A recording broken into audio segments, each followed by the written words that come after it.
नमस्कार दोस्तों, मेरा नाम है शुभम त्रिपाठी। आप देख रहे हैं आपका अपना यूट्यूब चैनल एडू भारत। ठीक है, हमने आपसे जो प्रॉमिस था कल कि हम क्लासेस लेके आएंगे, हम उस क्रम पे बिल्कुल अपने प्रॉमिस को पूरा करने के लिए तत्पर हैं। हम अपना काम चालू कर चुके हैं। आपको बिहार स्पेशल का एक वीडियो मिल चुका होगा अब तक। ठीक है ये दूसरा वीडियो इतिहास का है।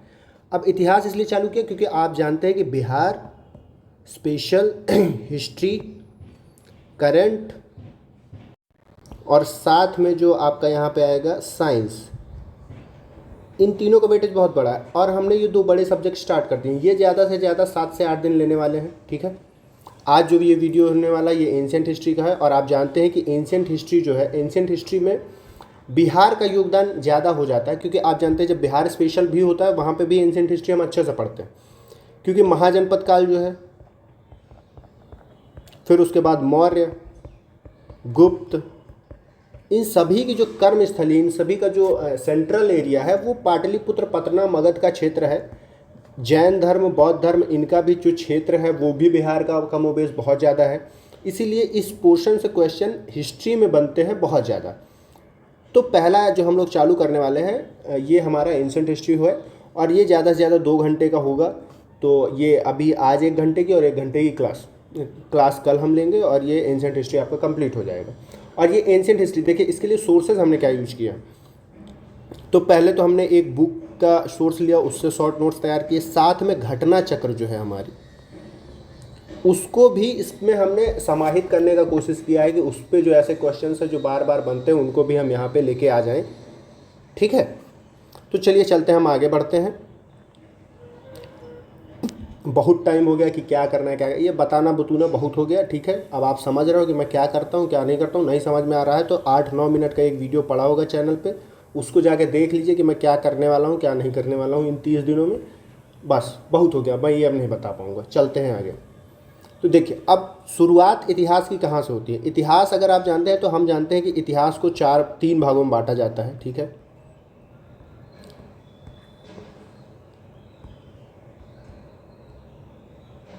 ठीक है, एक होता है प्राक ऐतिहासिक। ठीक है,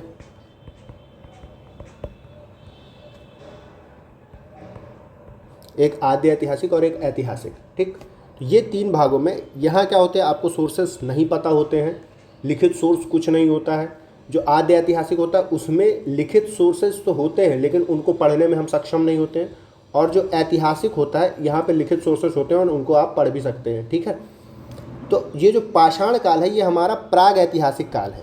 ठीक है, जिसके लिखित सोर्सेज आपको कहीं मिलेंगे ही नहीं, प्राग ऐतिहासिक। ठीक है, यहाँ लिपि का विकास नहीं हुआ है। तो जो हमारा पाषाण काल है इसको स्टोन एज बोलते हैं। ठीक है, स्टोन एज इंग्लिश वाले। ठीक, ये पाषाण काल। अब देखिए, पाषाण काल को जो प्राग ऐतिहासिक काल के पिता किनको कहा जाता है, तो ये रॉबर्ट ब्रूस फुट हैं। ठीक है, बहुत बड़े पुरातत्ववेत्ता हैं, इनको प्राग ऐतिहासिक काल का पिता कहा जाता है, यानी कि आप इनको पाषाण काल का भी पिता कह सकते हैं। अब देखिए, पाषाण काल का विभाजन किसने किया है, तो जॉन लुब्बक नाम के एक पुरातत्ववेत्ता हैं, इन्होंने पाषाण काल को 3 भागों में बांटा है। पहला पूरा पाषाण काल, दूसरा मध्य पाषाण काल और तीसरा नव पाषाण काल। ठीक है, अब पूरा पाषाण काल आप देखेंगे तो ये 20 लाख वर्ष पूर्व से 10,000 BC। अब BC का मतलब क्या होता है, बिफोर क्राइस्ट। ठीक है, ईसा के जन्म से पहले का समय। ठीक, तो अभी क्या चल रहा है, अभी तो 2025 AD चल रहा है। ठीक है, तो ये क्या होता है 2025, ये ईसा के जन्म के बाद का समय है, यानी कि ईसा के जन्म से 2025 साल गुजर चुके हैं। और ये ईसा के जन्म के 10,000 पहले की बात है, यानी कि आज से लगभग 12,000 वर्ष पूर्व तक, यानी कि 20 लाख वर्ष पूर्व से 12,000 वर्ष पूर्व तक का जो समय था वो पूरा पाषाण काल था। ठीक, फिर वहीं पे आप देखेंगे कि आज से 12,000 से 10,000 वर्ष पूर्व तक का जो समय है वो मध्य पाषाण काल है, और जो नव पाषाण काल है वो 10,000 वर्ष पूर्व से लगभग 4,500 वर्ष पूर्व। अब मैं वर्ष पूर्व बोल रहा हूँ, वो KBC में अंतर दिखाएगा, क्योंकि यहाँ पे जब BC की बात होती है तो ये 2000 साल पहले से ही घटा चुका होता है। समझ रहे हैं आप इस चीज़ को, ये 2000 साल पहले ही घटा चुका है, क्योंकि ये बिफोर क्राइस्ट यानी कि ईसा के जन्म की बात कर रहा है। के का मतलब क्या होता है, 1000 होता है। ठीक है, अगर जेनजी जनरेशन जो है हमारी आज की, वो के का यूज बहुत करती है। अगर आप इंस्टाग्राम यूज़ करते होंगे तो वहाँ पे फॉलोअर्स जो होते हैं वो 100K 500K के में दिखाते हैं। ये के का मतलब वही होता है 1000, के इज इक्वल टू 1000, ठीक है। तो ये 8000 BC से 2500 BC तक का काल नवपाषाण काल है। जब मैं BC बोल रहा हूँ तब देखिए मैं समय कम कर रहा हूँ, लेकिन जब मैं BC नहीं बोल रहा हूँ, 1000 वर्ष पूर्व की बात कर रहा हूँ, तब मैं 2000 जोड़ दे रहा हूँ यहाँ पे, ठीक है, क्योंकि 2000 साल बिफोर क्राइस्ट के ज़्यादा हो चुके हैं अब, ठीक है। तो आप इस चीज़ को, इस बारीकी को ज़रूर पकड़िएगा। कई बार क्वेश्चन में वो जब 1000 वर्ष पूर्व की बात करेगा, पूर्व जब इस तरह से लिखेगा, BC नहीं लिखेगा, यानी कि ईसा पूर्व नहीं लिखेगा, हिंदी में इसको ईसा पूर्व लिखते हैं ऐसे, अगर ये नहीं लिखेगा तब वो 2000 साल बढ़ा के देगा ज़रूर। तो इस बारीकी को आप ध्यान रखिएगा, इसीलिए मैंने इन दोनों शब्दों का प्रयोग किया है आपके सामने।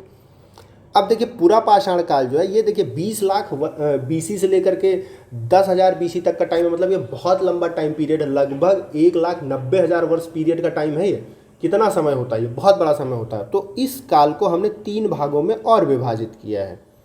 वो 3 भाग कौन कौन से हैं? तो एक निम्न पुरा पाषाण काल होगा, एक मध्य पुरा पाषाण काल होगा और एक उच्च पुरा पाषाण काल होगा। देखिए निम्न पुरा पाषाण काल भी एक बहुत लंबा टाइम पीरियड है। यहाँ पे क्या है कि 20 लाख वर्ष से लेकर के 1.5 लाख वर्ष तक का, सॉरी यहाँ पे मैंने 2 लाख बोल दिया था क्या, ये 20 लाख है, गौर कीजिएगा, 20 लाख वर्ष पूर्व, ठीक है। तो 20 लाख वर्ष पूर्व से 1.5 लाख वर्ष पूर्व तक का समय जो है वो निम्न पुरा पाषाण काल है।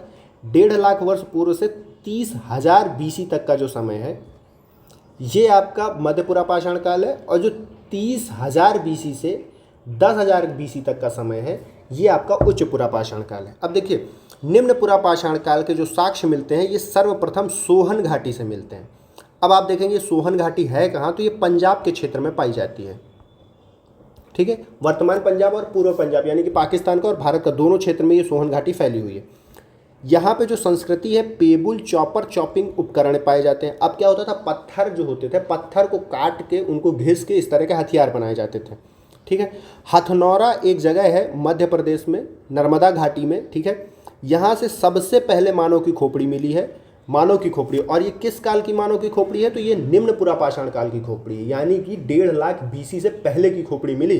कहाँ से? हथनौरा, मध्य प्रदेश, नर्मदा घाटी से, ठीक है। अब मध्य पुरा पाषाण काल जो है, यहाँ पे जो हथियार हैं, पत्थर के हथियार, इनका जो लेवल है वो बढ़ चुका है। मतलब पहले हथियार बड़े, भारी भरकम और कम नुकीले होते थे, अब के मध्य पुरा पाषाण काल के हथियार थोड़े ज़्यादा शार्प हो गए हैं। तो इनको कोर कहा जा रहा है, फलक कहा जा रहा है, ब्लेड कहा जा रहा है, इसीलिए इस काल को फलक संस्कृति भी कहा जाता है, ठीक है। अब ये जो हथियार बनते थे, क्वार्टजाइट एक तरह का पत्थर होता है, उसके उपकरण होते थे, ठीक है। इनके साक्ष्य आपको कहाँ से मिले? तो नेवासा महाराष्ट्र, सिंहभूम झारखंड और चकिया एक जगह है वाराणसी में। हालांकि अब ये जो चकिया जगह है ये चंदौली जिला में पड़ती है वर्तमान में, पहले ये वाराणसी जिले में ही आता था ये क्षेत्र, ठीक। तो आप ये ध्यान रखिएगा। अब देखिए उच्च पुरा पाषाण काल जो है ये 30,000 BC से लेकर 10,000 BC तक का टाइम पीरियड है, मतलब लगभग 20,000 साल का ये टाइम पीरियड है। इस टाइम पीरियड में होमोसेपियंस का उदय हुआ। होमोसेपियंस कौन है? आज का जो मानव है इसका जो पूर्ववर्ती है वो यही है, होमोसेपियंस। और हम कौन है? हम भी होमोसेपियंस ही हैं।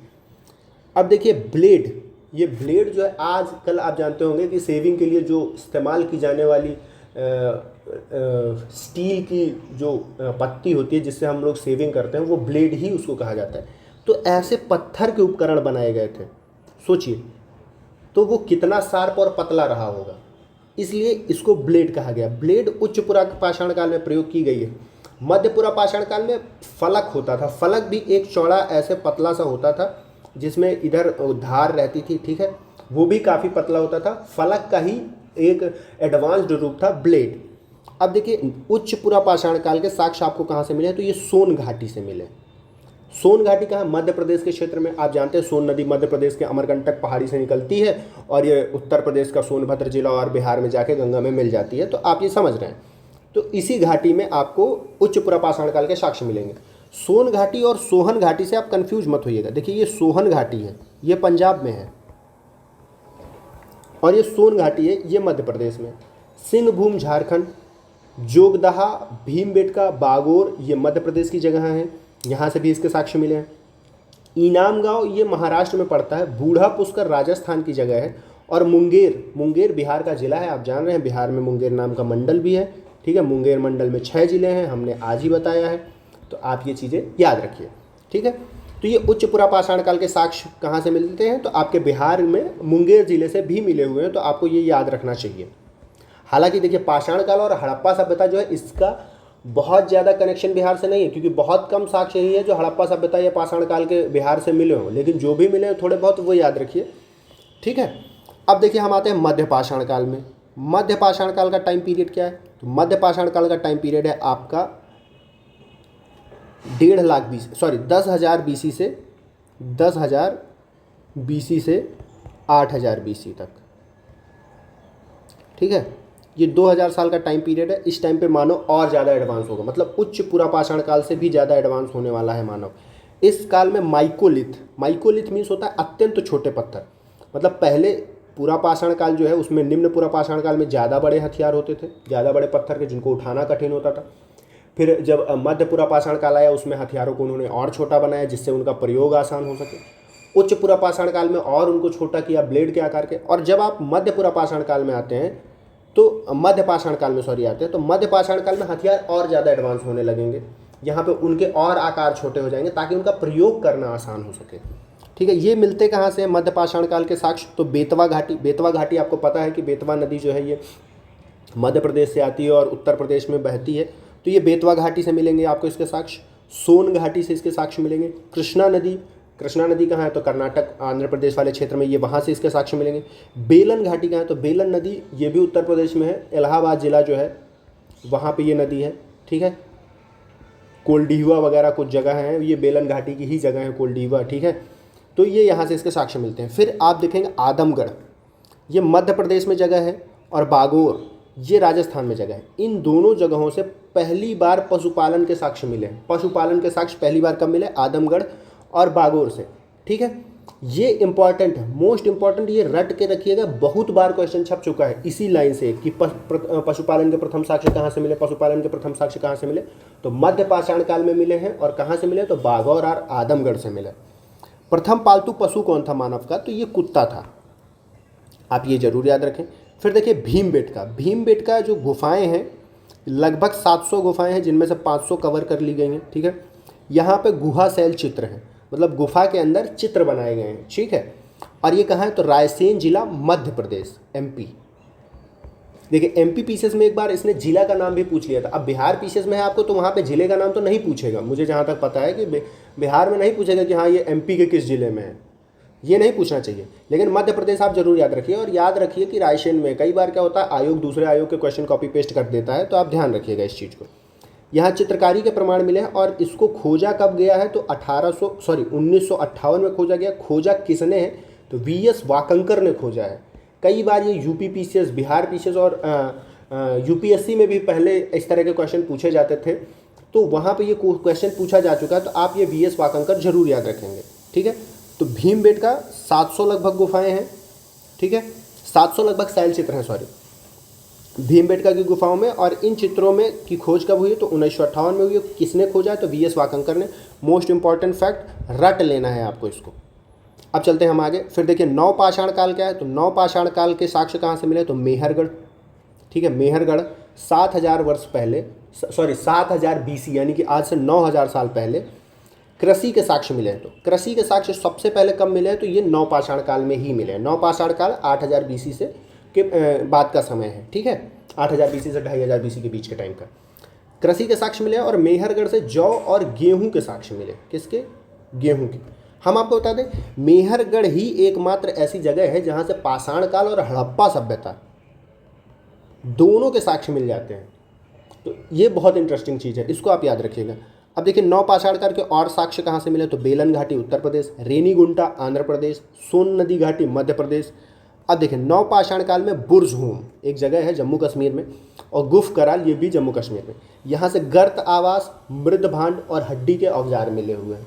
अब कई बार पूछ देता है कि बुर्जहोम से कौन कौन सी जगह, कौन कौन सी चीज़ें मिली हैं। बुर्जहोम लिख देगा कौन कौन सी चीज़ें मिली हैं और 4 ऑप्शन दे देगा, फिर उसमें से ऑप्शन बनाएगा कि ABC, BCD या फिर इस तरह के ऑप्शन बना के वो पूछ सकता है। तो ये आप याद रखिएगा। बुर्ज होम से गर्तावास। गर्तावास क्या होता है, जिस तरह का आपने बेसमेंट देखा है आज के ज़माने का, वैसा ही बेसमेंट होता था ये, ठीक है। ठंडी जगह होती थी इसलिए ज़मीन के नीचे लोग घर बना के रहते थे, उसी को गर्तावास कहा जाता है। फिर आप देखते हैं चिरांद। चिरांद एक जगह है बिहार में, और यहाँ से हड्डी के उपकरण मिले हैं। हड्डी के उपकरणों में क्या मिला है, तो हिरण के सींग मिले हैं। ये जरूर याद रखिए, बीपीएससी में ये इंपॉर्टेंट हो सकता है क्योंकि ये बिहार से संबंधित है। बीपीएससी 71 के लिए ये आप रट लीजिएगा, ठीक है। उपकरण नवपाषाण काल के, तो इस टाइम पे कुल्हाड़ी का प्रयोग होने लगा था, बसूली का प्रयोग होने लगा था, छेनी का प्रयोग होने लगा था, खुरपी का प्रयोग होने लगा था, कुदाल, हथौड़ा। अगर आप गांव की संस्कृति से बिलोंग करते हैं, आप कभी गांव में रहे हैं, तो आप इन सारे हथियारों को जानते हैं। जो शहरी लोग हैं उनके लिए थोड़े नए होंगे। कुल्हाड़ी तो सबने देख रखी है। बसूली क्या होती है, ये हत्था लगा होता है और ये जो लकड़ी छीलने के काम आता है। बढ़ई लोग इसका बहुत प्रयोग करते हैं। छेनी जो होती है, ये एक लंबा रॉड सा होता है, आगे नोकदार रहता है, पीछे से हथौड़ा मारा जाता है जिससे लकड़ी फट जाती है। खुरपी ये खरपतवार निकालने के लिए प्रयोग की जाती है। कुदाल ये भी मिट्टी खोदने के लिए। हथौड़ा तो आप जानते हैं कील ठोकने के लिए, अभी भी आपके घरों में सबको मिल जाएगा। बुर्ज होम। बुर्ज होम जो जगह है जम्मू कश्मीर की, यहीं से मानव तथा कुत्ते का एक साथ समाधान मिला है, ठीक है। तो एक साथ मानव और पशु कहाँ पे दफनाया गया है, तो ये बुर्ज होम में आपको मिल जाएगा। फिर हम आते हैं देखिए ताम्रपाषाण काल में। तांबा पहली ऐसी धातु थी जिसका मानव ने कभी प्रयोग किया। कब किया, तो 5000 ईसा पूर्व, यानी कि आज से 7000 साल पहले मानव ने प्रयोग किया तांबा, पहली धातु। अगर लिख दे कि मानव ने पहले लोहे का प्रयोग किया तो गलत होगा, तांबे का प्रयोग पहले किया गया है। और देखिए ताम्रपाषाण काल जो है ये एक ग्रामीण संस्कृति है, ध्यान दीजिएगा, क्योंकि इसके बाद जो हम हड़प्पा सभ्यता पढ़ने वाले हैं वो एक नगरीय सभ्यता है। हालांकि ताम्रपाषाण काल ग्रामीण संस्कृति। अब देखिए ताम्रपाषाण काल जो है ये संस्कृति 3 तरह की है, 3 जगह पाई गई है। एक देखिए बनास या आहड़ संस्कृति, ये आपकी राजस्थान के क्षेत्र में पाई जाती है। मालवा या कायथा संस्कृति ये आपकी मध्य प्रदेश में पाई गई है। और जोरवे संस्कृति जो है ये आपकी महाराष्ट्र में पाई गई है, ठीक। अब देखिए आहड़ संस्कृति जो है, इसके जो शहर हैं इसमें आहड़ हो गया, बालाथल हो गया, बागोर हो गया, ओजियाना हो गया, गिलुंद हो गया, ठीक है। इन सब जगह, गिलुंद जो एक जगह है, यहाँ से तांबे के टुकड़े मिले हुए हैं, इसलिए इसको ताम्रपाषाण काल संस्कृति माना जाता है। और जो ये आहड़ शहर है, आहड़ जो नगर है, इसको ताम्बवती नाम से भी जाना जाता है, ताम्बवती, आप ये याद रखिएगा, ठीक है। और इस समय कृष्ण लोहित मृदभांड मिले हैं। मृदभांड मतलब मिट्टी के बर्तन जो कृष्ण लोहित मतलब कि काले रंग से पुते हुए थे, ठीक है, कालिक से, क्योंकि लोहा तो इस टाइम पे था ही नहीं, तांबा था, तो फिर लोहित सिर्फ उसके रंग को सूचित कर रहा है कि ये काले रंग के थे, ठीक है। फिर अगले जो हमारी संस्कृति है ये मालवा संस्कृति है, कायथा या मालवा संस्कृति जो मध्य प्रदेश में, ठीक है। इसके जो नगर है एरण है, नवदा टोली है। नवदा टोली मध्य प्रदेश में एक जगह है और इसकी खोज किसने की थी, तो एचडी संकालिया ने की थी। ये नाम याद रखिएगा। घटना चक्र से उठा के लाया हूँ डायरेक्ट मैं, क्योंकि ये पीवाईक्यू का क्वेश्चन है, पूछ चुका है, तो ये आप याद रखिएगा कि एचडी संकालिया ने खोजा था नवदा टोली को। नवदा टोली जगह कहाँ है, मध्य प्रदेश में है, ठीक। और यहाँ से किस तरह के मृदभांड मिले हैं, तो लाल काले मृदभांड मिले हैं, ठीक है। यहाँ के मृदभांडों में लाल और काला दोनों रंग पाया गया है, जबकि आप देखेंगे जो बनास संस्कृति है यहाँ पे कृष्ण लोहित मतलब एकदम काले बर्तन मिले हैं। और फिर आप देखेंगे जोरवे संस्कृति। जोरवे संस्कृति जो है, यहाँ के जो शहर हैं इनमें दहलाबाद, इनामगांव, नेवासा, प्रकाश और नासिक। नासिक आज भी जानते हैं कि महाराष्ट्र में है। ये सारे नाम नहीं मिलेंगे आपको, लेकिन नासिक आज एक बहुत बड़ा शहर है भारत का, तो आप इसको जानते हैं नासिक को। फिर नेवासा जो है, यहाँ से पटसन के साक्ष्य मिले। पटसन एक तरह का कपास होता था, कपड़े का, ठीक है। और इनाम गांव जो मिले, यहाँ से आपको अन्नागार, मातृ देवी की प्रतिमा और किलाबंद बस्ती के प्रमाण मिले। तो आप देखेंगे इनाम गांव हड़प्पा सभ्यता का पूर्ववर्ती कहा जा सकता है, क्योंकि हड़प्पा सभ्यता के सभी नगर जो थे वो किलाबंद थे, ठीक है। लेकिन ये हड़प्पा सभ्यता के पहले की संस्कृति है। और यहाँ पे इनाम गांव से आपको किलाबंद नगर मिल रहा है, अन्नागार मिल रहा है, मातृ देवी की प्रतिमा मिल रही है। और ये सारी चीज़ें आपको आगे जाके हड़प्पा सभ्यता में पढ़नी है कि वहाँ पे भी ये मिलेंगी। ये थी आपकी ताम्रपाषाण संस्कृति, जिसमें ये जोरवे का पार्ट है इनाम गांव। कई बार ये क्वेश्चन आता है कि इनाम गांव किस संस्कृति से संबंधित है, तो आप याद रखिएगा जोरवे। ताम्रपाषाण काल में आपको 3 संस्कृतियाँ पढ़नी है, बनास, आहड़, जोरवे। कौन कहाँ से, ये आप याद रखेंगे। अब देखिए कुछ फैक्ट्स हैं डायरेक्ट फ्रॉम घटना चक्र। त्रियुगीन विभाजन किसने किया है, तो त्रियुगीन विभाजन थॉमसन ने किया है, कोपेनहेगन संग्रहालय से संबंधित है ये। और इन्होंने विभाजन किया पाषाण काल, कांस्य युग और लौह काल। पाषाण काल का मतलब आप समझ रहे हैं कि ये पाषाण काल है जहाँ पत्थर के औजार होते थे। कांस्य युग में आपका ताम्र पाषाण और हमारा साथ में इसमें शामिल हो जाएगा हड़प्पा सभ्यता, और लौह काल में आपका ये वैदिक युग शामिल हो जाएगा। ठीक है। फिर उसके बाद समाधान से संबंधित प्रश्न कि कहाँ पे किस तरह से लोगों को दफनाया जाता था या जलाया जाता। अब जैसे कि अभी इस टाइम पे सिर्फ दफनाने वाले साक्ष्य मिलेंगे ना, इतने सालों बाद आपको सिर्फ समाधियाँ मिल सकती हैं जहाँ पे आप दफनाने वाले साक्ष्य देख सकते हैं, जलाने वाले साक्ष्य नहीं समझ सकते हैं क्योंकि वो तो मिट जाएंगे। अब देखिए समाधान उत्तर से दक्षिण कहाँ पे होता था, तो महाराष्ट्र में जितने भी समाधियाँ मिली हैं जोरवे संस्कृति में, उन सब में समाधान मुख्यतः इसलिए बोल रहा हूँ क्योंकि 100% नहीं होता कि सारे के सारे सब इसी दशा में मिले, लेकिन ज़्यादातर जिस दशा में मिलते हैं उसको वहाँ की विशेषता मान ली जाती है। तो उसका सर उत्तर दिशा में और पैर दक्षिण दिशा में होता था, इस स्थिति में दफनाया जाता। और वहीं जब हम दक्षिण भारत में पहुँचेंगे तो दक्षिण भारत में ये स्थिति बदल जाती है। यहाँ पे समाधान पूर्व से पश्चिम होता था, मतलब सर पूर्व की तरफ और पैर आपके पश्चिम की तरफ, ये याद रखिएगा। ठीक है। फिर ये देखिए कथन कारण में इस तरह के क्वेश्चन पूछता है। कथन या स्टेटमेंट में जब दो स्टेटमेंट देखेगा, पूछेगा कौन सही, एक सही, दो सही है, एक दो दोनों सही है, एक दो दोनों गलत, ऐसे वाले में ऐसे क्वेश्चन बनाए जाते हैं। फिर एक क्वेश्चन और बनता है कि चरवाहा संस्कृति जो है ये दक्षिण भारत में ज़्यादा थी और कृषक संस्कृति दक्षिण भारत में कम थी।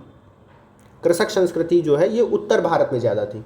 अब क्वेश्चन में आपको ट्रैप किस तरह से करेगा, वो कहेगा कि जो दक्षिण भारत है वहाँ पे कृषक संस्कृति अधिक फल फूल रही थी और चरवाहा संस्कृति वहाँ पर कम थी। अब ऐसे दोनों स्टेटमेंट दे दिया, या फिर इस तरह से कि चरवाहा संस्कृति भी दक्षिण भारत में ज़्यादा थी और कृषक संस्कृति भी ज़्यादा थी।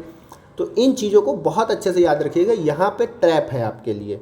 ठीक, दक्षिण भारत में कृषक संस्कृति कम और उत्तर भारत में कृषक संस्कृति ज़्यादा, दक्षिण भारत में चरवाहा संस्कृति ज़्यादा और उत्तर भारत में चरवाहा संस्कृति कम। भीमबेटका की गुफा किसने खोजी, वी.एस. वाकंकर, रायसेन जिला मध्य प्रदेश, ये हम आपको पहले बता चुके हैं।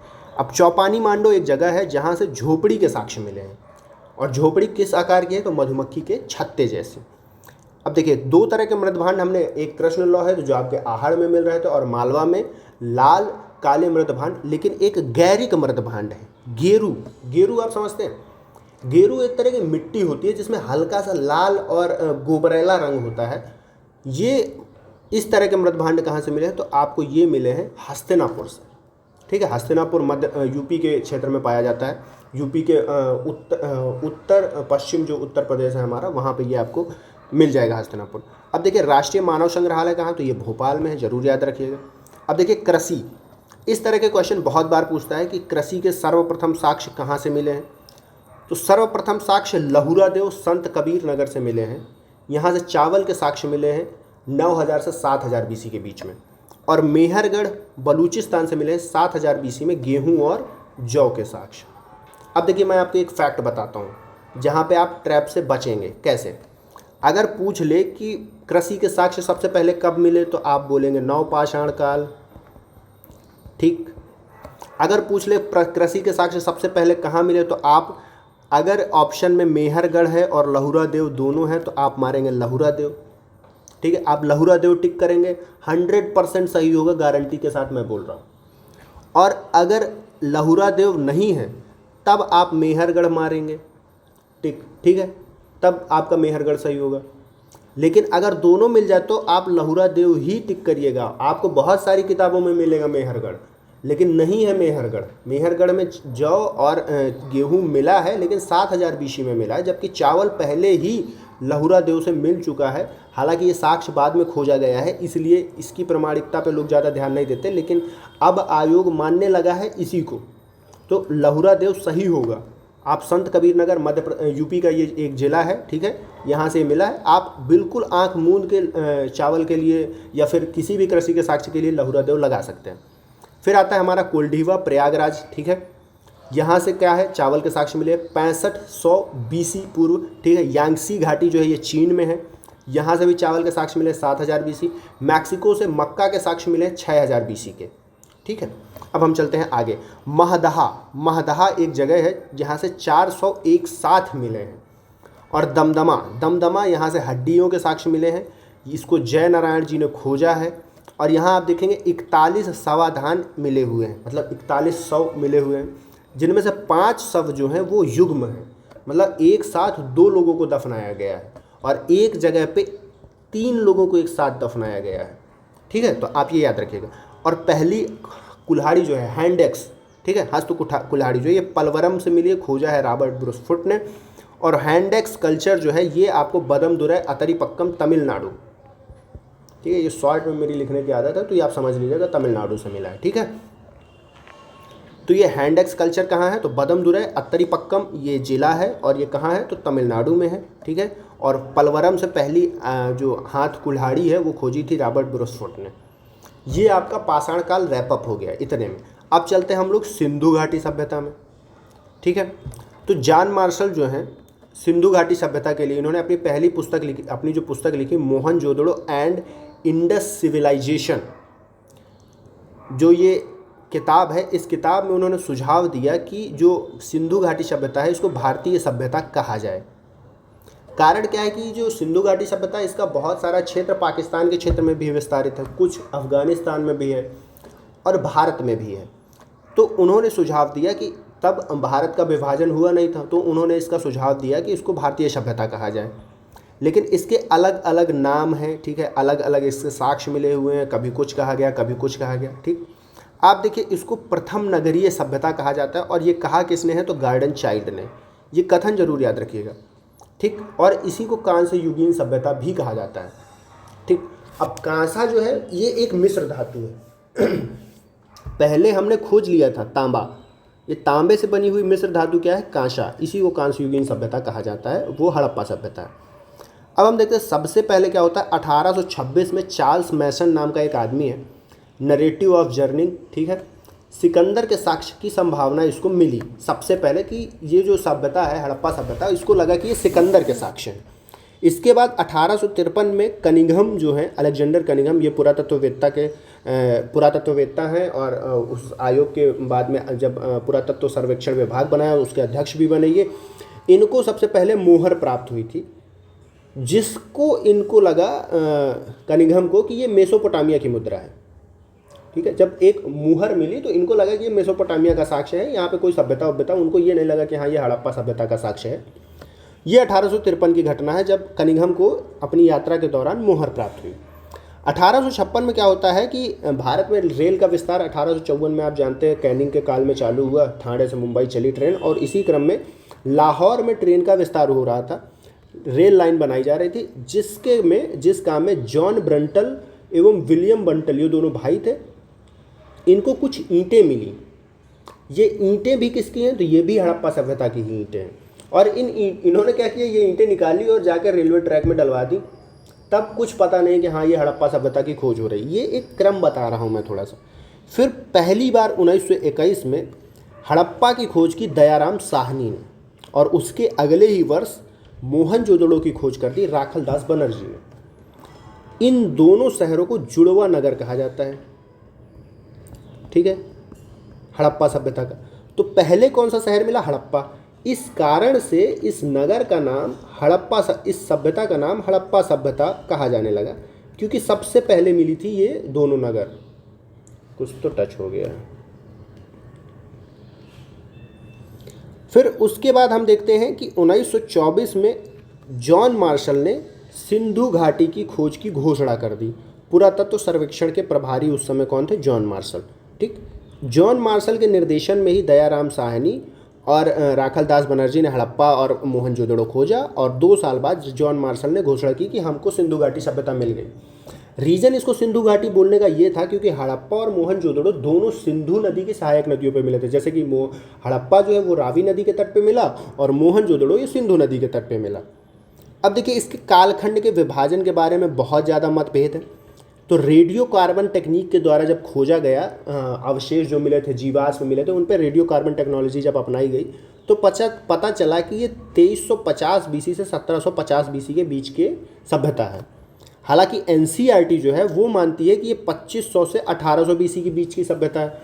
और जॉन मार्शल जो है इस समय हड़प्पा सभ्यता की खोज के समय जो पुरातत्व सर्वेक्षण विभाग के निर्देशक थे, उन्होंने माना कि ये 3250 से लेकर 2750 बीसी के बीच की सभ्यता है।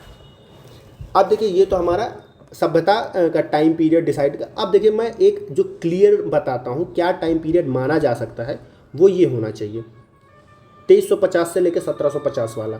ठीक, अब वो ऑप्शन इस तरह से क्रिएट करेगा कि आप कंफ्यूज ना हो, और इस तरह के क्वेश्चन वो कम ही पूछेगा क्योंकि यहाँ पे बहुत ज़्यादा मतभेद है।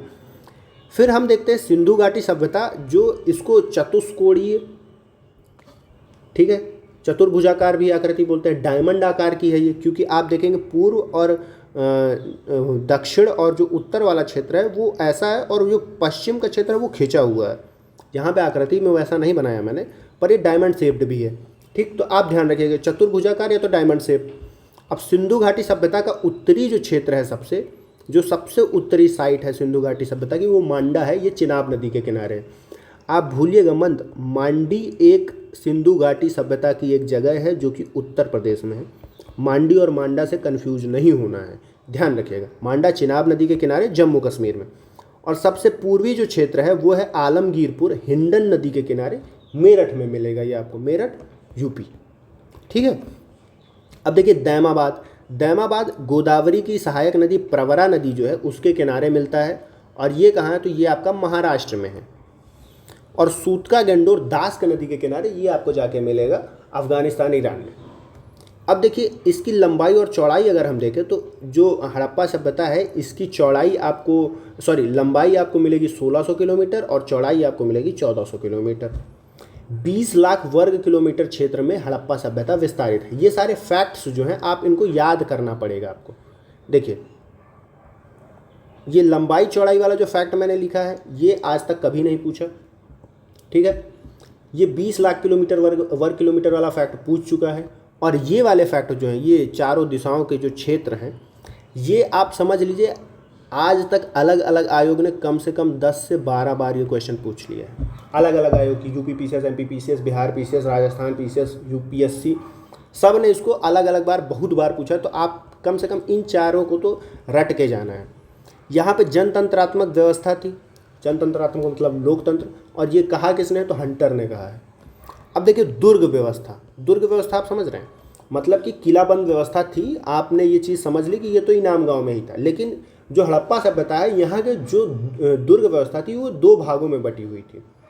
एक पूर्वी दुर्ग होता था और एक पश्चिमी दुर्ग होता था। ठीक है, अब पूर्वी दुर्ग जो होता था यहाँ पे सामान्य लोग होते थे, और जो पश्चिमी दुर्ग होता था यहाँ पे शासक वर्ग रहता था या तो उच्च वर्ग। ये थोड़ा सा बाकी शहर से ऊंचा होता था, मतलब ये थोड़ा सा शहर जो होता था ये ऊंचाई में बनाया जाता था, और जबकि ये वाला शहर जो होता था ये थोड़ा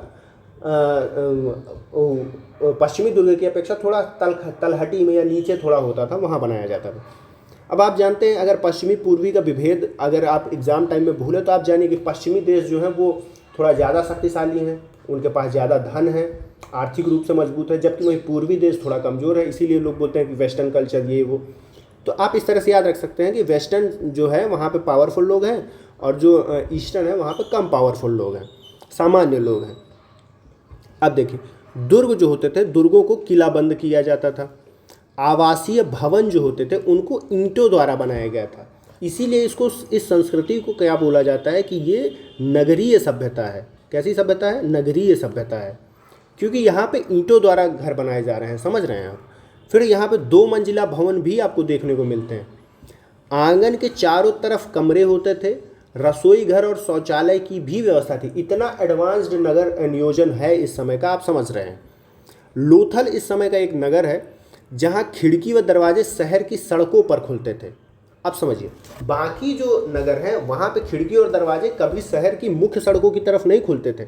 अगर ये घर है तो खिड़की दरवाजे या तो इधर खुलेंगे या तो इधर खुलेंगे या तो इधर खुलेंगे, लेकिन इधर मेन रोड की तरफ नहीं खुलते थे। रीज़न ये था कि मेन रोड में बहुत ज़्यादा चहल पहल है, बच्चे समझ लीजिए गेट से बाहर जा रहे हैं, कोई एक्सीडेंट हो सकता है। ये मेरी कल्पना है कि क्यों ऐसा उन्होंने किया होगा, मैं कल्पना के अनुसार बता रहा हूँ। अब देखिए इधर ज़्यादा चहल पहल है, दरवाजे खिड़कियाँ अगर इधर खुलेंगे तो प्रदूषण का धूल धक्कर ज़्यादा अंदर जाएगा, ये भी एक कारण हो सकता है।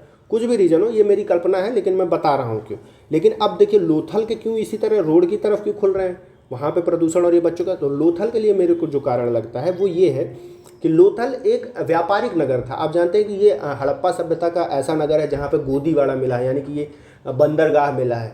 तो अगर व्यापारिक नगर है तो व्यापार करने के लिए दुकानें तो मेन सड़क की तरफ ही खोली जाएंगी, तो अगर सड़क की तरफ में दुकानें खोली जाएंगी तो गेट जो होगा वो सड़कों की तरफ होगा, है ना। तो ये मेरी कल्पना है कि ऐसा हो सकता है, हालांकि इसके दूसरे कारण भी हो सकते हैं, लेकिन आप जाने कि हड़प्पा सभ्यता का एकमात्र नगर जिसके खिड़कियाँ और दरवाजे सड़क की ओर खुलते थे, बाकी जो शहर है उनके खिड़की और दरवाजे सड़क की ओर ना खुल करके अंदर दूसरी तरफ खुलते थे। अब देखिए, सार्वजनिक भवनों का निर्माण भी इस काल में किया गया है, जैसे कि विशाल अन्नागार, स्नानागार मोहनजोदड़ो से मिला है। विशाल अन्नागार मोहनजोदड़ो और हड़प्पा दोनों से मिला, मतलब कि अन्न जो प्रजा उत्पन्न कर रही है उसको एक जगह सुरक्षित किया जा रहा है आपदा के समय, या फिर ऐसे समय जब राज्य चाहे तो अपनी जनता में उसका वितरण कर सकता है। 27 कमरों वाला एक भवन मिला है जो कि सार्वजनिक भवन है। ये कहाँ से मिला है? तो मोहनजोदड़ो से मिला है। अब आप देखते हैं सड़कें और नालियों की व्यवस्था इस समय के जो शहर हैं उन सभी शहरों में की गई है।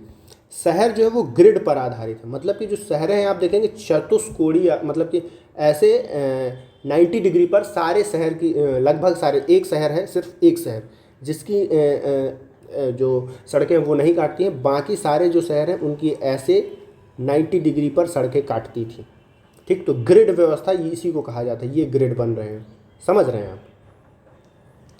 फिर देखिए नोट, कालीबंगन में लकड़ी की नालियां हैं, चहुंदड़ों में पक्की ईंटों की नालियां हैं, ये याद रखने वाली चीज़ है। और जल प्रबंधन सभी शहरों का अच्छा था, लेकिन सबसे अच्छा जल प्रबंधन धौलावीरा का था। धौलावीरा कहाँ है? गुजरात में।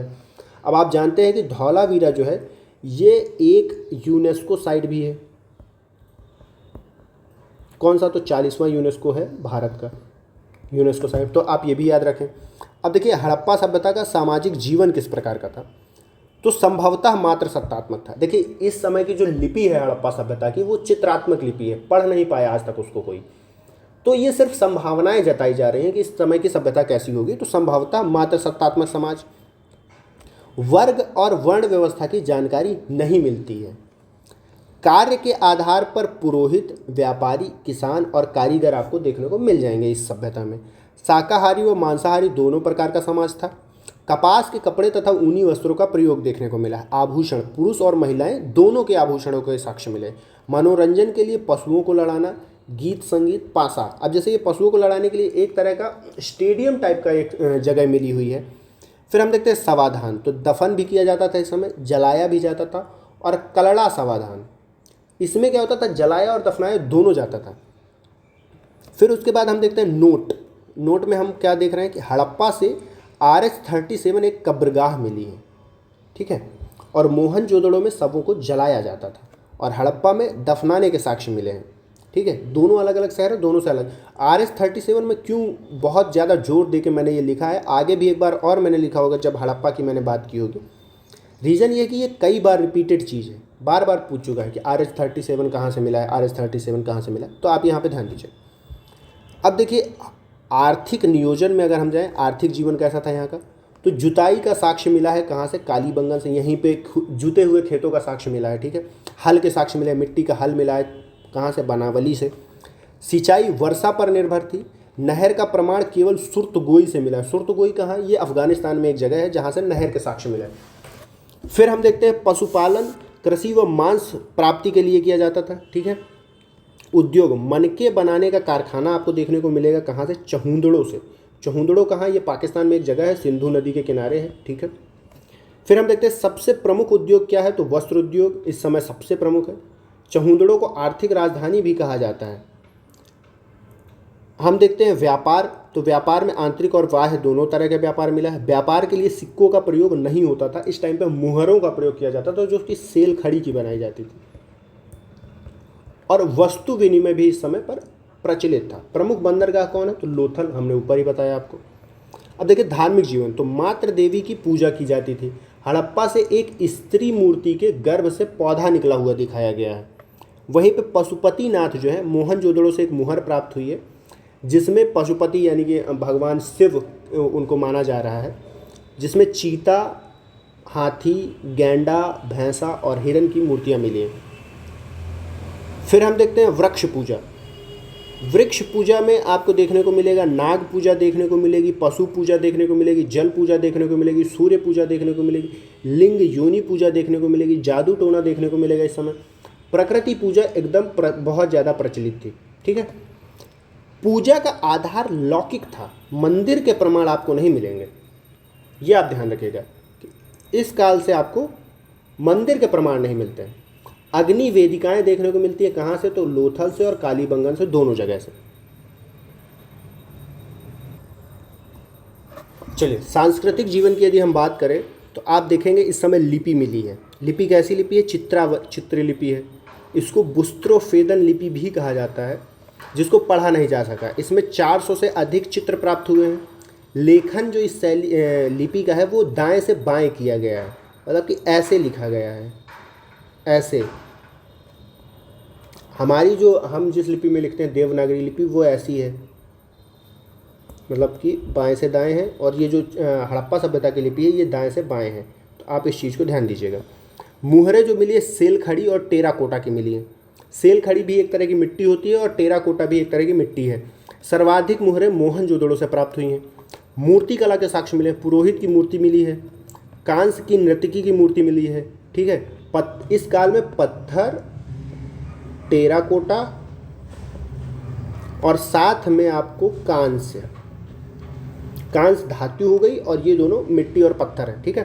तो इनकी मूर्तियाँ आपको मिलेंगी। इस काल में चित्रकला के साक्ष्य आपको मिलेंगे। ठीक है। किस में मिलते हैं? तो ये मृदभांडों में आपको चित्रकला के साक्ष्य मिलेंगे। ठीक है। ब्लैक रेड व्रॉस वेयर, ठीक है, काले लाल मृदभांड आपको इस काल से मिलेंगे। माप तौल अगर आप इस काल के देखेंगे तो इसमें 16 के गुड़ज में आपको जो बटखरे हैं, बटखरे यानी कि बाट जिनको बोलते हैं तौलने के लिए जिनका प्रयोग किया जाता है, वो 16 के गुड़ज के रूप में आपको मिलेंगे। अब देखिए हड़प्पा सभ्यता, हड़प्पा नगर की खोज कब हुई? 1921 में। किस नदी के किनारे है? तो रावी नदी के किनारे। खोज किसने की? तो दयाराम साहनी ने जी ने की। अब यहाँ से क्या क्या मिला है? तो अन्नागार के अवशेष मिले हैं, समाधि R37, उर्वरा देवी, मतलब एक उर्वरा देवी कैसी है कि एक महिला का चित्र मिला है जिसके गर्भ से एक वृक्ष उत्पन्न हो रहा है। ठीक है, इसीलिए इसको उर्वरा देवी कहा गया है। शंख का बैल मिला हुआ है, इक्का मिला हुआ है। इक्का मतलब कि एक तरह की बैलगाड़ी होती है जिसको बैल से खींचा जाता है। इक्का आजकल के ज़माने में घोड़े से खींचा जाता है। हालांकि घोड़े के साक्ष्य हड़प्पा सभ्यता में 2 जगह से मिले, एक मोहनजोदड़ो जहाँ से घोड़े के दांत मिले हुए हैं, और घोड़े के साक्ष्य लोथल से भी मिले हुए हैं। और इस हड़प्पा से गोल चबूतरे के साक्ष्य मिले हैं, मतलब चबूतरा बनाया गया जो कि गोलाकार है। फिर हम देखते हैं मोहनजोदड़ो की खोज 1922 में सिंधु नदी के किनारे है ये शहर, राखलदास बनर्जी जी ने की। अब देखिए मैं ये क्यों इतना जोर देता हूँ इन चीज़ों पे, तो सन आप याद रखें ना याद रखें, इतना इम्पोर्टेंट सन नहीं है। हालांकि इसका हड़प्पा का और मोहनजोदड़ो का तो है, लेकिन अगर सन ना भी याद रखें तो कम से कम नदी जरूर याद रखें कि किस नदी के किनारे है। और ठीक है, कुछ महत्वपूर्ण शहरों का ये भी याद रखना पड़ेगा कि इनको खोजा किसने है, क्योंकि देखिए मैं फालतू की इन्फॉर्मेशन लिखना बिल्कुल नहीं चाहता हूँ किसी भी चीज़ में, किसी भी नोट्स में। मुझे पता है कि समय कम है, कम चीज़ें देनी है ज़्यादा, जिससे आप कवर कर सकें। अब देखिए चहुंदड़ो जो है, सॉरी मैं ये यहाँ क्या मिला वो बताना भूल ही गया। पशुपतिनाथ की मूर्ति मिली है, नृत्य की ये कांस्य की है, इसकी मूर्ति मिली है। घोड़े के दांत मिले हैं, सूती कपड़े के साक्ष्य मिले हैं, संयुक्त पशु मूर्ति मिली हुई है, और अन्नागार और स्नानागार के भी साक्ष्य मिले हुए हैं। चहुंदड़ो जो है ये भी हड़प्पा सभ्यता का नगर है, हड़प्पा का जुड़वा नगर, हड़प्पा जैसा ही है ये। ठीक है, और इसको आर्थिक राजधानी भी कहा जाता है हड़प्पा सभ्यता की। और इसकी खोज 1931 में की गई है, सिंधु नदी के किनारे NG मजूमदार ने इसकी खोज की है। यहाँ पे मोहरों का कारखाना मिला हुआ है जहाँ पे मोहरें बनाई जाती थी। ठीक है, फिर यहाँ से आपको वक्राकार ईंटें मिलेंगे हर जगह, जहाँ पे बाकी शहरों में आयताकार ईंटें मिलती हैं। ठीक है, घनाभ जिसको बोल सकते हैं, लेकिन यहाँ पे वक्र के आकार की ईंटें मिली हुई हैं। ये एक यहाँ की विशेषता है, ऐसी कुछ ईंटें। लोथल जो है ये भोगवा नदी के किनारे गुजरात में है, इसकी खोज SS राव ने की है। यहाँ से गोदीवाड़ा मिला है, मतलब कि डॉकयार्ड जिसको इंग्लिश में बोलेंगे हम। फारसी मुद्रा के साक्ष्य मिले हैं जो कि व्यापार के, विदेशी व्यापार के की सूचना देता है। फिर उसके बाद घोड़े के साक्ष्य मिले हैं, युगल समाधान के साक्ष्य मिले हैं, चावल के साक्ष्य मिले, चावल की भूसी मिली है यहाँ से। बाजरा के साक्ष्य मिले हैं। पैमाना एक ऐसा मतलब आप जैसे दूध नापने का पैमाना होता है, इसी तरह से अनाज नापने का पैमाना उस समय पर बनाया गया होगा, या फिर और चीज़ें नापने के लिए पैमाना बनाया गया है। ठीक है, और इसी समय यहाँ से आपको चक्की के साक्ष्य भी मिलते हैं। फिर हमारा आ जाता है कालीबंगा किस नदी के किनारे? सरस्वती या घग्घर इसको बोला गया है, घग्घर। ठीक है, इसकी खोज की है अमलानंद घोष ने। यहाँ से कच्ची ईंटें मिलेंगी आपको, जुते हुए खेत मिलेंगे, भूकंप के साक्ष्य मिलेंगे, अग्निकुंड के साक्ष्य मिलेंगे, कुआं के साक्ष्य मिलेंगे और सेल खड़ी की मोहर भी मिलेगी यहाँ से। फिर आ जाता है हमारा धौलावीरा। धौलावीरा गुजरात में, आप जानते हैं जेपी जोशी जी ने इसकी खोज की है। 3 भागों में ये नगर बटा हुआ था। बाकी शहर जो हैं आपके वो 2 भागों में बटे हुए हैं। जैसे ये शहर है 2 भागों में, एक पश्चिमी एक पूर्वी, लेकिन ये एक इकलौता ऐसा शहर है जो 3 भागों में बटा हुआ है। तो ये इंपॉर्टेंट इन्फॉर्मेशन है, याद रखिएगा। यहाँ से बेहतर जल प्रबंधन के साक्ष्य मिले हुए हैं और शिलालेख भी मिला हुआ है यहाँ से। अब आते हैं हम रोपड़ पे। रोपड़ सतलज नदी के किनारे, बीबी लाल ने इसकी खोज की। रोपड़ कहाँ है? तो ये पंजाब में है, ठीक है। यहाँ से पालतू कुत्ते के साथ दफनाया गया शव का साक्ष्य मिला हुआ है। बनावली, बनावली आर.एस. बिष्ट जी ने खोजा है, ठीक है। संस्कृति के 3 स्तर यहाँ से मिले हुए। संस्कृति के 3 स्तर का मतलब क्या समझ रहे हैं आप? ऐसी स्थिति मिली हुई है कि एक ही शहर पे 3 काल के, मतलब कि 3 टाइम के साक्ष्य मिले हुए हैं। मतलब वहीं से सपोज करिए कोई जीवाश्म मिल रहा है जो 300 साल पहले का है, फिर उसके बाद 200 साल और पुराना साक्ष्य, फिर एक और ऐसा साक्ष्य मिल रहा है कि वो 500 साल पुराना है। वो 3 स्तर की यहाँ से सभ्यता मिली हुई है। फिर हम देखते हैं सड़कें जो हैं इस शहर की, बनावली की, ये स्टार शेप्ड हैं। कैसा स्टार बनेगा पता नहीं, पर आप समझ लीजिएगा। हर जगह की सड़कें 90 डिग्री पे काट रही थी, ग्रिड शेप्ड थी जो कि कहा जाएगा, लेकिन यहाँ पे स्टार शेप्ड हैं। आप इस चीज़ को, इस विशेषता को जरूर याद रखेंगे, ठीक है। कौन सा शहर? बनावली। फिर देखिए योगी मूर्ति, जो शिव जी की मूर्ति मिली है पशुपतिनाथ की, इसमें जो जीव बनाए गए हैं, तो बाघ और हाथी जो हैं मूर्ति के बाएं तरफ हैं और गैंडा और भैंसा जो है ये मूर्ति के दाएं तरफ हैं। तो ये हो गया हमारा हड़प्पा सभ्यता, जिसको हमने रैप अप कर दिया। अब देखिए हम देखते हैं क्या है ऋग वैदिक काल। वैदिक काल में अगर हम आएंगे तो ऋग वैदिक काल सबसे पहले, ठीक है। ऋग वैदिक काल ये 1500 बीसी से 1000 बीसी का टाइम जो है इसको ऋग वैदिक काल कहा जाता है। इसको ऋग वैदिक काल कहा जाता है। और 1000 बीसी से 600 बीसी का जो पीरियड है इसको उत्तर वैदिक काल बोलते हैं, ठीक है। उत्तर वैदिक और ये ऋग वैदिक, आप ये समझ लीजिएगा। अब देखें ऋग्वेद में आर्य शब्द का 36 बार प्रयोग किया गया है। आर्य कौन है? तो ऋग वैदिक काल में आर्य ऐसे हैं जो हमारे, जिनको श्रेष्ठ का दर्जा दिया गया है। और मैक्स मूलर का मानना है कि आर्य जो है ये मध्य एशिया से आए हैं, ठीक है। ऐसा ही मानना स्वामी दयानंद सरस्वती जी का भी है, ठीक है। वेद कितने हैं? तो वेद 4 हैं, ऋग्वेद, सामवेद, यजुर्वेद, अथर्ववेद, ठीक है। इनको चार्ट से मैं बाद में, चार्ट मैंने इसका बना रखा है, चार्ट से मैं इसको समझाऊंगा कि किस वेद में कौन सा ब्राह्मण है, उस वेद का अध्येता कौन है, उसका उपवेद कौन है। ये चार्ट बहुत इंपॉर्टेंट है, इस चैप्टर में उस चार्ट को तो ज़रूर याद रखना है।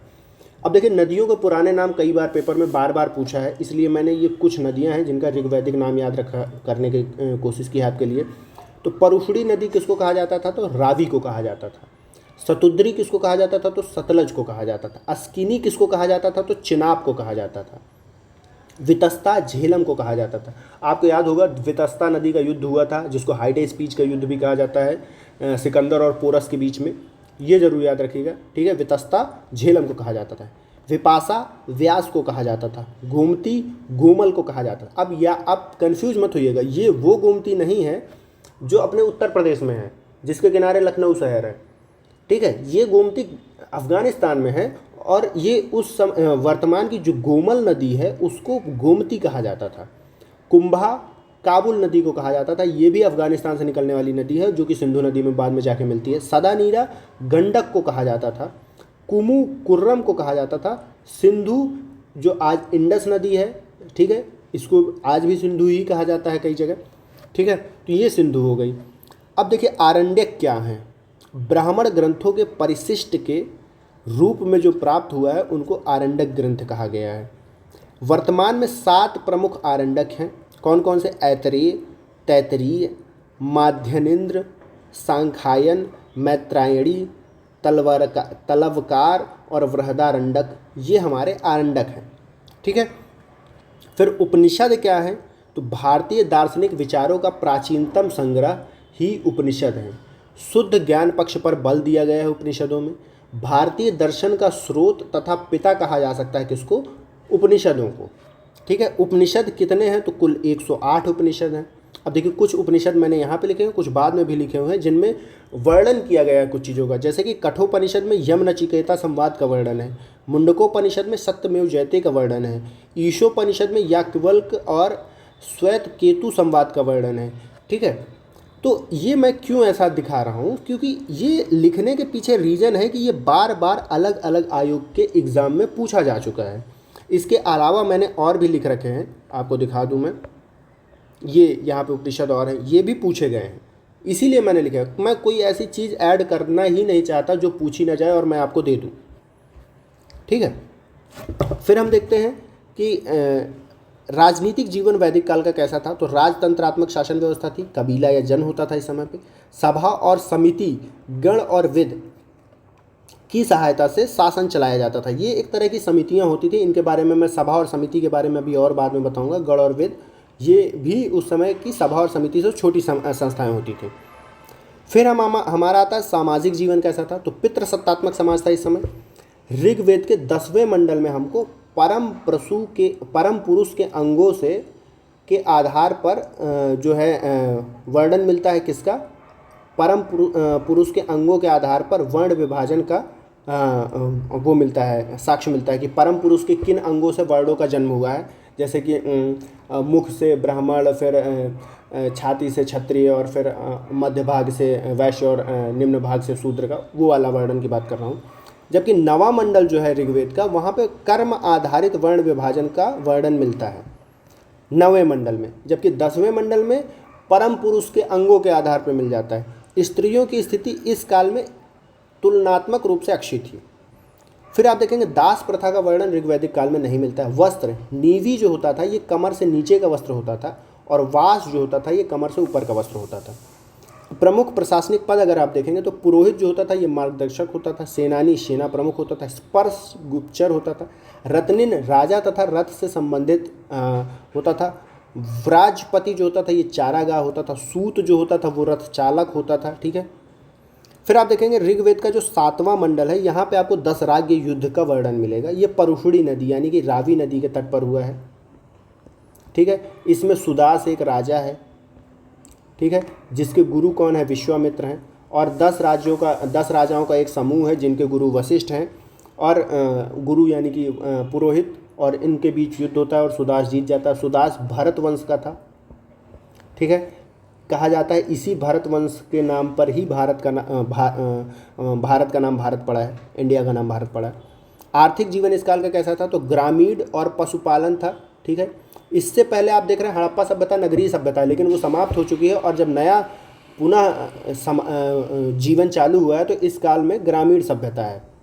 ठीक है, मुख्य पेशा पशुपालन, कृषि दूसरा पेशा होता था। मुख्य पेशा इनका पशुपालन होता था। गायों का पालन बहुत किया जाता था। इस समय आपको गाय का वर्णन अच्छा खासा मिलेगा। ऋग्वेद में अश्व का वर्णन 215 बार है, सबसे ज़्यादा पशु। ठीक है, इसी का वर्णन है। गाय का वर्णन 176, वृषभ 170 और कृषि का वर्णन 24 बार। घोड़ा सबसे प्रिय और गाय सबसे पवित्र पशु माना जाता था। गाय को इस काल में अघन्या कहा जाता था, ये याद रखिएगा। अघन्या मतलब जिसका हनन ना किया जा सके, जिसको मारा ना जा सके, अघन्य। फिर व्यापार वस्तु विनिमय द्वारा होता था। व्यापारी वर्गों को पाणी कहा जाता था, ये वर्ड याद रखिएगा। फिर धार्मिक जीवन कैसा था? तो ऋग्वेद में 33 देवताओं का वर्णन मिलता है। इसी को 33 कोटि, जैसे बोला नहीं जाता कि भारत में 33 कोटि के देवताओं का वर्णन है। कोटि मीन्स करोड़ होता है, हालांकि ये वो कोटि नहीं है। कोटि मीन्स श्रेणी कहा जाएगा, मतलब कि 33 तरह के, 33 प्रकार। कोटि मीन्स प्रकार का वर्णन इसको यहाँ पे माना गया है। तो 33 प्रकार के देवताओं का वर्णन मिलता है, जिसमें से आकाश के जो देवता हैं इसमें सूर्य हैं, धव, वरुण, मित्र, पूषण, विष्णु, उषा आदि आकाश के देवता हैं। अंतरिक्ष के देवता कौन है? इंद्र हैं, रुद्र हैं, वायु हैं, मारुत हैं। और पृथ्वी के देवता कौन है? तो अग्नि है, सोम है, पृथ्वी है, सरस्वती आदि हैं। इंद्र का वर्णन सबसे ज़्यादा बार 250 बार मिलता है। अग्नि का वर्णन 200 बार मिलता है। वहीं पे वरुण का वर्णन 30 बार मिलता है और सूर्य का वर्णन 10 बार मिलता है। अब देखिए हम उत्तर वैदिक काल 1000 BC से 600 BC। ठीक है, उत्तर वैदिक काल में यजुर्वेद, सामवेद और अथर्ववेद, ब्राह्मण ग्रंथ तथा आरण्यक व उपनिषद इस उत्तर वैदिक काल में इनकी रचना हुई। ऋग वैदिक काल में सिर्फ ऋग्वेद की रचना हो रही है, आप ये समझ लीजिए, सबसे पुराना वेद है। और उत्तर वैदिक काल में जब आप आएंगे तो यजुर्वेद, सामवेद, अथर्ववेद, ब्राह्मण ग्रंथ, आरण्यक, उपनिषद, इन सब की रचना उत्तर वैदिक काल में। लौह प्रौद्योगिकी की शुरुआत 1000 BC से होती है। चित्रित धूसर मृदभांड PGW, प्रिंटेड ग्रे वेयर आपको इस काल में मिलेंगे, ठीक है। और रेड ब्लैक वेयर जो थे वो आपको मिल रहे थे, लाल कृष्ण मृदभांड मिले थे आपको हड़प्पा सभ्यता में। ऐसी चीज़ें याद रखिएगा, रिकॉल करते रहिए साथ में। अब देखिए भौगोलिक क्षेत्र जो है सप्त सैंधों से बढ़कर गंडक व नर्मदा की सीमाओं तक पहुंच गया था। अब देखिए जब पहले जो ऋग वैदिक काल है उसका जो क्षेत्र है वो केवल सप्त सैंधव में, सप्त सैंधव मतलब कि जो 7 नदियां हैं, सिंधु, सतलज, ब्रह्मपुत्र बोल रहा हूँ, सिंधु, व्यास, सतलज, चिनाब, झेलम, ठीक है, रावी वाला वो जो क्षेत्र है वहाँ पे सप्त सैंधव वही क्षेत्र है और वहीं पे पहले ऋग्वेद फला फूला है। लेकिन जब उत्तर वैदिक काल आया तो ये क्षेत्र गंडक और नर्मदा के क्षेत्र तक पहुँच गया, यानी कि मध्य प्रदेश तक आ गया है और गंडक आपका बिहार में है। फिर आप देखते हैं राजनीतिक जीवन कैसा है उत्तर वैदिक काल का। तो जन का विस्तार जनपद में, राजा की शक्ति इस काल में बढ़ गई है, वंशानुगत व्यवस्था आ गई है, सेना में पैदल व घुड़सवार नियमित हो गए हैं, कर की व्यवस्था हो गई है, 1/6 इस टाइम पे कर लिया जाने लगा है। अब देखिए ये दर्शन जरूर याद रखिएगा, मोस्ट इंपॉर्टेंट है, यहाँ से बार बार क्वेश्चन छपा है हर एक आयोग में। मैं सिर्फ बिहार PCS एक आयोग की बात नहीं कर रहा हूँ, हर एक आयोग की बात कर रहा हूँ। MP PCS, UP PCS, Jharkhand PCS, Chhattisgarh PCS, Rajasthan PCS, Uttarakhand PCS, UPSC, हर एक आयोग ने यहाँ से क्वेश्चन बनाया है, तो ये आपको रटा होना चाहिए। तो योग दर्शन किसने प्रतिपादित किया? पतंजलि ने। सांख्य दर्शन कपिल ने। न्याय गौतम ने। वैशेषिक कड़ाद या उलूक ने। पूर्व मीमांसा जैमिनी ने और उत्तर मीमांसा बादरायण ने। ये जो बादरायण है इन्हीं को वेद व्यास की ही संज्ञा है बादरायण, ये जरूर याद रखिएगा। वेद व्यास वही जिन्होंने महाभारत लिखा है, महाभारत लिखवाया है, लिखा नहीं है, लिखवाया है। किससे? गणेश जी से। अब देखिए सामाजिक जीवन कैसा है उत्तर वैदिक काल का। तो इस काल में वर्ण व्यवस्था कर्म के स्थान पर जन्म के आधार पर हो गई है। शूद्र 3 वर्णों का सेवक बन गया है। गोत्र व्यवस्था का प्रचलन चालू हो गया। जाबालोपनिषद जो है इसमें चारों आश्रम का वर्णन मिलता है आपको। आर्थिक जीवन जो है मुख्य पेशा कृषि बन चुका है। जौ, गेहूं, बाजरा और चावल का उत्पादन हो रहा है इस काल में। लोहे का प्रयोग कृषि के विकास में किया गया। अतरंजी खेड़ा से आपको साक्ष्य मिलेंगे किसके? लोहे के हल के।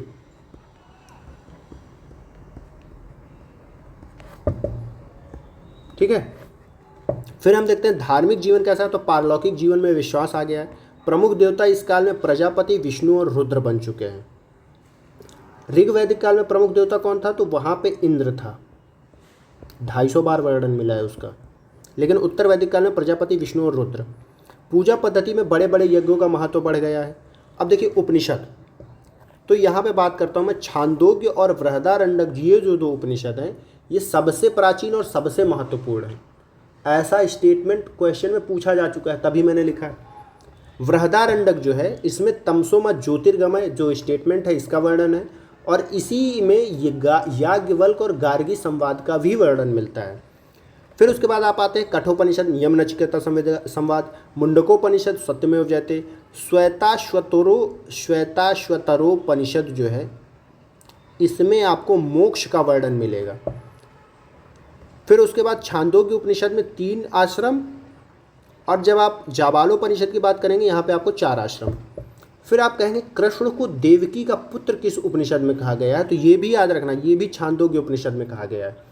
ये मैं इसलिए स्टेटमेंट वाइज बोल रहा हूँ ना क्योंकि डायरेक्ट ऐसे ही क्वेश्चन बनता है कि कृष्ण को देवकी पुत्र किस उपनिषद में कहा गया है। 4 ऑप्शन दे देगा, 4 उपनिषद लिख देगा और आपको बताना होगा कि छांदोग्य उपनिषद। रटिएगा इन चीज़ों को, जो मैं ये लिख के दे रहा हूँ ये रटने वाली चीज़ें हैं। यहाँ पे आप कॉन्सेप्ट नहीं बिल्ड हो सकता, यहाँ रटना ही पड़ेगा। अब पहले नीचे देख लेते हैं, बाद में चार्ट देखेंगे। देखिए ऋग्वेद जो है यहाँ पे 8 बार सभा का वर्णन है और 9 बार समिति का वर्णन है। सभा जो होती थी ये कुलीन या वृद्ध वर्गों की संस्था होती थी और समिति जो होती थी ये सर्वसाधारण की संस्था होती थी।